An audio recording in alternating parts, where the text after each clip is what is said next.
আসসালামু আলাইকুম প্রিয় শিক্ষার্থী বন্ধুরা, সবাইকে স্বাগতম। আজকের আমার এই ক্লাসের আলোচ্য বিষয় আইসিটি পঞ্চম অধ্যায়ের সি প্রোগ্রাম রিলেটেড সিরিজ সংখ্যার ক্ষেত্রে যদি 1+3+5 এরকম বিজোড় সংখ্যা হয় তাহলে এনতম সংখ্যা পর্যন্ত এর যোগফল নির্ণয়ের অ্যালগরিদম, ফ্লোচার্ট ও সি প্রোগ্রাম আলোচনা করার চেষ্টা করব। তো আলোচনায় তোমাদের সাথে আছি আমি মোহাম্মদ সিরাজুল ইসলাম, বরিশাল সরকারি model school and college, Barishal.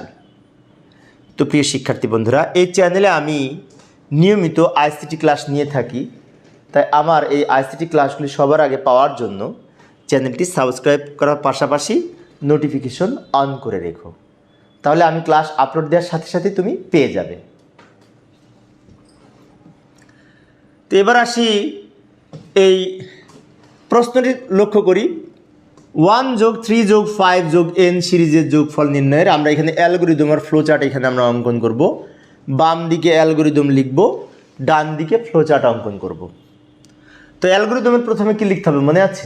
অনেকেই তোমরা জানো। প্রথমে লিখব প্রোগ্রাম শুরু করি, তারপরে আমরা ইনপুট হিসেবে n এর মান গ্রহণ করব, সেজন্য আমরা এখানে লিখব ইনপুট n এর মান গ্রহণ করি।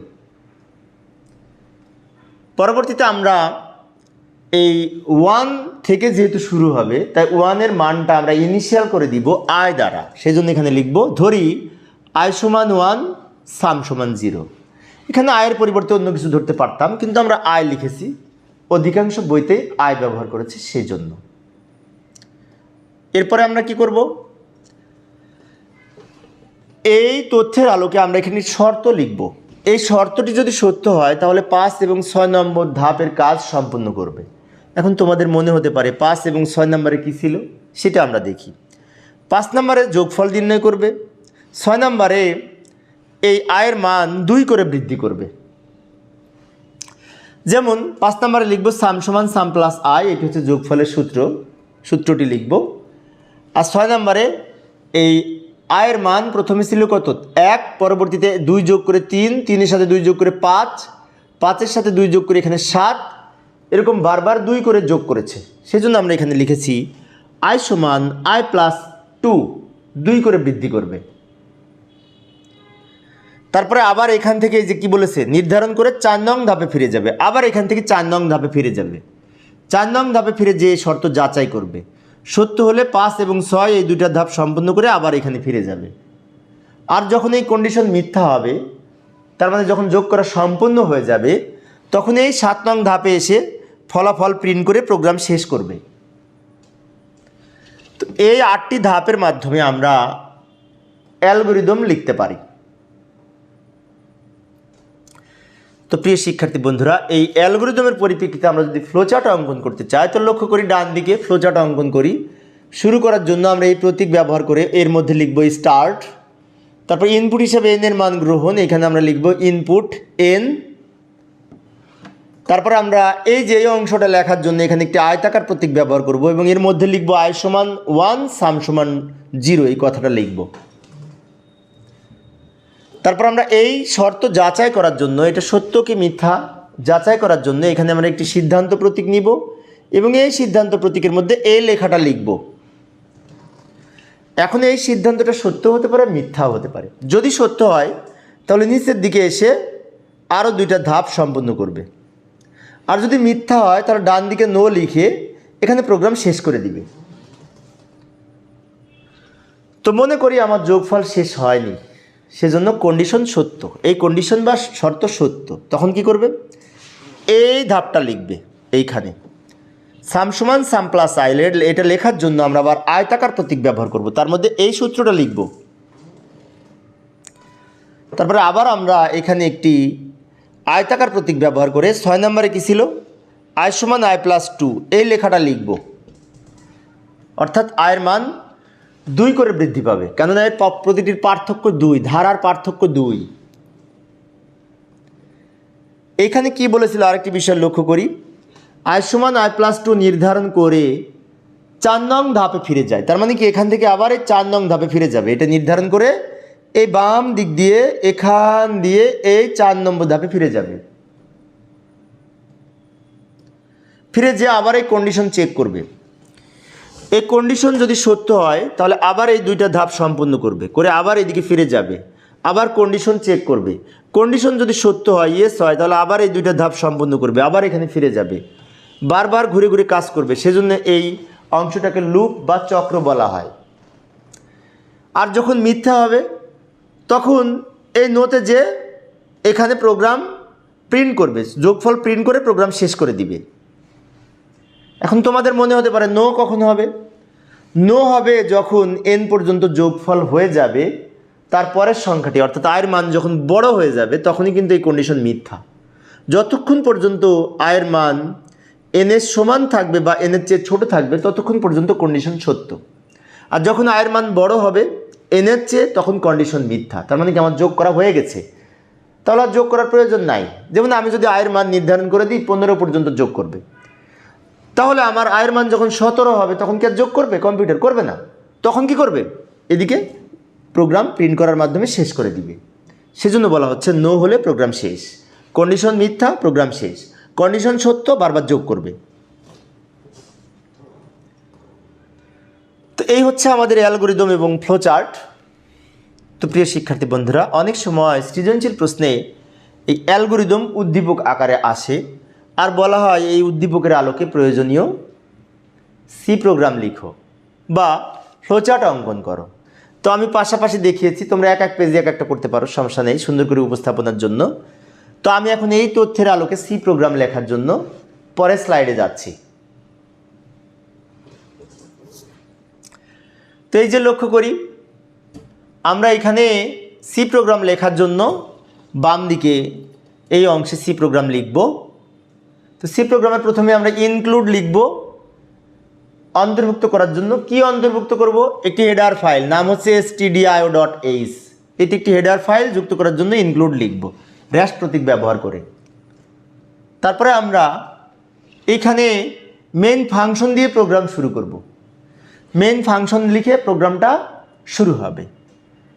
তারপর প্রোগ্রাম স্টার্ট করার জন্য আমরা সেকেন্ড ব্র্যাকেট দিব। সেকেন্ড ব্র্যাকেটটা এখানে দিলে ভালো হতো, কিন্তু এখানে জায়গা সেভ করতে হবে, সেজন্য আমি পাশে দিলাম। তারপরে এখানে আমরা একটি কিওয়ার্ড লিখব। কিওয়ার্ড অর্থাৎ আমরা পূর্ণ সংখ্যা ডেটা নিয়ে কাজ করছি, 1, 3, 5, 7 এগুলো কিন্তু পূর্ণ সংখ্যা ডেটা। সেজন্য এখানে যে কিওয়ার্ডটি হবে সেটি হচ্ছে আইএনটি কিওয়ার্ড হবে। আইএনটি হচ্ছে ইন্টিজার টাইপ বা পূর্ণ সংখ্যা ডেটা। তারপর আমরা এখানে লিখব একটি ভেরিয়েবল। কি ভেরিয়েবল? কি এন লিখব। এন হচ্ছে ভেরিয়েবল লিখব, একটি কমা দিব। তারপর আইকে আমরা কাউন্টার ভেরিয়েবল হিসেবে ধরেছিলাম, আই লিখব এবং শেষে আবার সাম সমান 0 লিখব। এন লিখে কমা, আই লিখে কমা, সাম সমান 0 লিখে সেমিকলন। বিষয়গুলি ঠিক মতো লেখার চেষ্টা করব। এরপরে এই এন হচ্ছে আমাদের এখানে ইনপুট ভেরিয়েবল। সেজন্য আমরা এই ইনপুট ভেরিয়েবলের জন্য কিবোর্ডের কাছ থেকে ইনপুট গ্রহণ করে এই আমরা বিশেষ করে সংরক্ষণের জন্য আমরা এখানে কী করবো? একটি স্টেটমেন্ট ব্যবহার করব প্রিন্টএফ ফাংশনের মধ্যে। তো প্রিন্টএফ ফাংশনের মধ্যে লিখতে পারি enter last number of series, এটি লিখতে পারি একটি সেন্টেন্স। তারপরে স্ক্যানএফের মাধ্যমে এই যে ইনপুট এনের মান যে আমাদের ইনপুট দিবে সেই এনের মানটা গ্রহণ করে মেমোরিতে সংরক্ষণ করতে হবে। সেজন্য আমরা এখানে ইনপুটের জন্য একটি ফরম্যাট ব্যবহার করব %d। %d কেন হলো? আইএনটি কিওয়ার্ডের ফরম্যাট হচ্ছে %d। একবার হবে। কেন একবার হবে? এন একটা ইনপুট ভেরিয়েবল, সেজন্য একবার হবে। তারপরে অ্যান্ড লিখে এন লিখব, অর্থাৎ আমাদের এখানে ইনপুট ভেরিয়েবল একটি, সেজন্য অ্যান্ড এন লিখেছি এবং এখানে %d লিখেছি। এরপরে আমরা ফর লুপের গঠন লিখব, কেননা এই যোগফলের কার্যক্রমটি ফর লুপ এর মাধ্যমে বিশেষ করে সম্পাদিত হবে। সেজন্য আমরা ফর লুপ লিখে এইখানে ব্র্যাকেট দিব, এইখানে ব্র্যাকেট দিব, এই মাঝখানে ফর লুপের যে প্রধান 3টি অংশ সেই 3টি অংশ লিখব। ফর লুপের প্রথম অংশ কি? ইনিশিয়ালাইজেশন। কি দ্বারা শুরু হয়েছে? 1 দ্বারা শুরু হয়েছে, সেজন্য আমরা এখানে ইনিশিয়াল করে দিব i সমান 1, সেমিকলন দিব। তারপর মাঝখানে আমরা একটি কন্ডিশন লিখব, শর্ত লিখব। শর্ত হচ্ছে i laser than equal to n।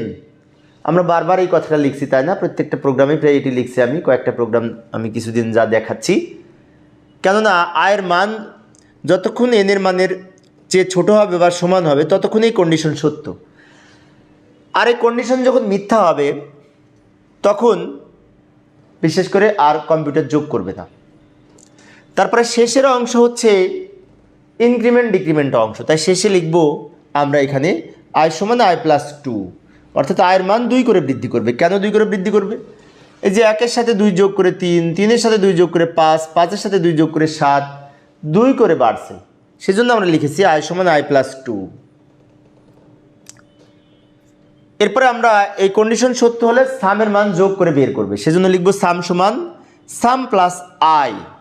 এটা হচ্ছে যোগফল নির্ণয়ের সূত্র এই তথ্যের ভিত্তিতে, যে সাম সমান সাম প্লাস আই।